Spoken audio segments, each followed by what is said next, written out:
বান্দা এত কিছু চাইলি, শুধু বারবার আমার কাছে চাইতেই আসলি, চাইতেই আসলি, চাইতেই আসলি। তোর একটাবার আমাকে চাওয়ার প্রয়োজন মনে হয় নাই? রব বলে, বান্দা রাতে 3টা বাজে পরীক্ষায় পাশ করার জন্য, গোল্ডেন এ প্লাস পাওয়ার জন্য যে আমারে বলছিলি, আমি শুনছি। পালসার চাইছস, আমি শুনছি। ওরে চাইছস, আমি শুনছি।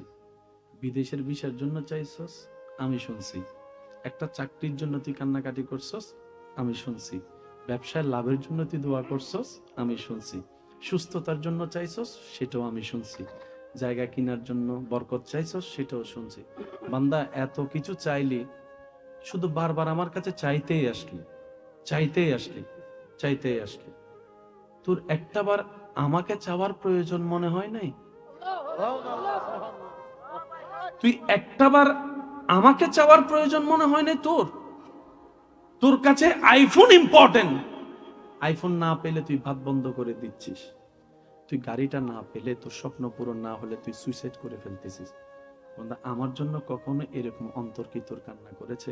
আল্লাহ যদি নারাজ হয়, আমার সব শেষ হয়ে যাবে। আল্লাহ যদি রহমত তুলে নেয়, আমার সব শেষ হয়ে যাবে। একবার কি তোর অন্তর আমার জন্য কেঁদেছে? বান্দারে, জিনিসে চাইলি, আমারে তো চাইলি না, আমারে তো চাইলি না, আমারে তো চাইলি না।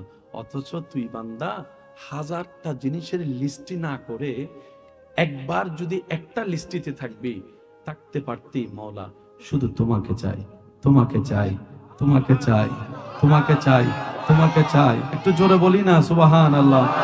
তোমাকে চাই।